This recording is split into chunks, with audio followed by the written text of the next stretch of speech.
انسان جب اپنی اپنی آرزوں اور خوشیوں سے جڑ کر اپنے رب کو بڑی امید سے پکارتا ہے اور اپنے دل کا ہر درد ہر غم اللہ تعالیٰ کے سامنے بڑے مان سے بیان کرتا ہے تو اکثر اس کا دل بہت کنفیوز ہو جاتا ہے، بہت پریشان ہو جاتا ہے کہ اللہ تعالیٰ اس کی یہ دعا قبول کرے گا یا نہیں۔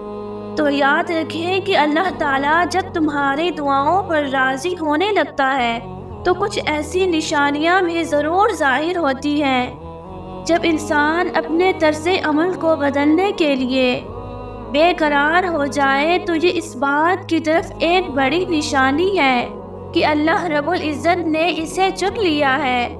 اگر کوئی دعا تمہاری قبول ہونے میں وقت لے رہی ہے تو مولانا انور شاہ کشمیری فرماتے ہیں کہ اگر تم اپنی دعا اللہ سے فوری قبول کروانا چاہتے ہو تو اللہ تعالیٰ کو یوں بولو، اے اللہ تو میری یہ حاجت پوری کر دے، میں اس کے بدلے میں یہ فلاں گناہ چھوڑ دوں گا، اور اسی وقت اس گناہ کو چھوڑ دے تو اللہ تعالیٰ اس کی وہ دعا فوری قبول کر لیتا ہے۔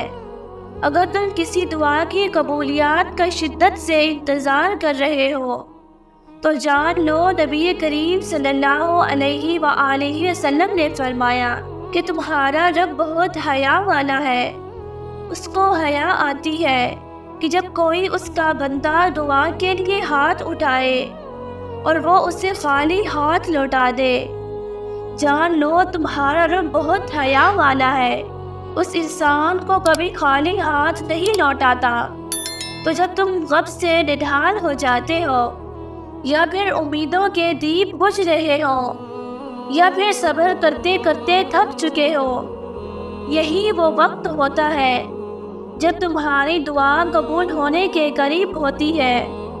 سنو، تمہیں مشکل کے بعد آسانی مبارک ہو، وہی جس کا ذکر قرآن پاک میں ہے۔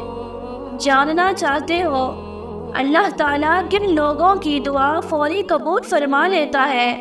وہ لوگ جو کثرت سے استغفار پڑھتے ہوں، درود پاک پڑھتے ہوں۔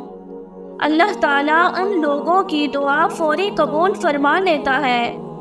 جب تمہیں زندگی میں کوئی تکلیف پہنچے اور تم اسی وقت آنسوں سے اللہ تعالیٰ سے دعا مانگو تو وہ دعا اللہ سے فوری قبولیات کا شرف حاصل کر لیتی ہے۔ سنو، اگر زندگی میں پریشانیاں حد سے بڑھ جائیں، نبی کریم صلی اللہ علیہ وآلہ وسلم نے فرمایا، جو شخص فرض نماز کے بعد اللہ سے دعا مانگتا ہو تو اللہ اس کی دعا فوری قبول فرما لیتا ہے۔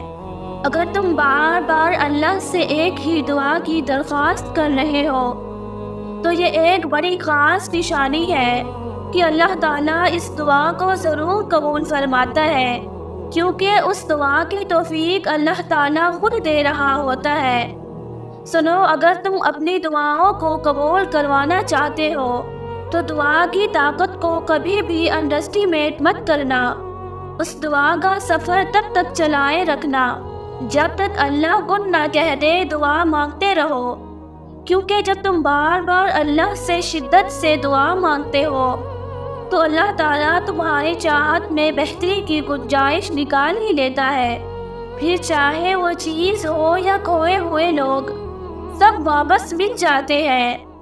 جان لو کہ مومن کی زندگی میں کاش نہیں ہوتا، کن فیکون ہوتا ہے۔ توکل موسیٰ جیسا ہو تو قسمت یوسف کی طرح بدلتی ہے۔ ایک اور جگہ حدیث میں آتا ہے کہ اگر تم چاہتے ہو کہ اللہ تعالیٰ تمہاری مشکلات اور تمہاری مصیبتوں میں دعا قبول کر لے تو تم اچھے اوقات میں کثرت سے اللہ سے دعا کیا کرو۔ انہیں لوگوں کو اللہ تعالیٰ جلدی نواز دیتا ہے جو اسے اچھے اور برے وقتوں میں یاد رکھتی ہے۔ یاد رکھو، کوئی دعا اللہ ادھوری نہیں چھوڑتا، کوئی آنسو اللہ ضائع نہیں جانے دیتا، کوئی تڑپتا دل اللہ محروم نہیں رکھتا۔ اور جب تمہاری زندگی کو معجزات سے بھرنا چاہتا ہے وہ تب ہی تمہیں دعا کی توفیق دیتا ہے۔ یہ دعائیں بھی کتنی پیاری چیز ہوتی ہیں جو ہر بندے کے لیے عرش کا سفر طے کرتی ہے، اور پھر وہاں پہنچا کر جب واپسی کا سفر کرتے ہیں تو قبولیات کے لیے ہی طے ہوتا ہے۔ میں بالکل جانتی ہوں کہ انتظار کرنا بہت مشکل ہوتا ہے، مگر اس انتظار کے بعد جو اجر تمہارے لیے لکھا جائے تو وہ تمہاری پوری زندگی بدل دے گا۔ بس تم اپنی ہر چاہت، اپنی ہر خواہش کو اللہ کے سپرد کر دو، اور پھر دیکھو وہ تمہیں کیسے ہر غم سے آزاد کر کے تمہاری ہر خواہش پورا کر دے گا، انشاءاللہ۔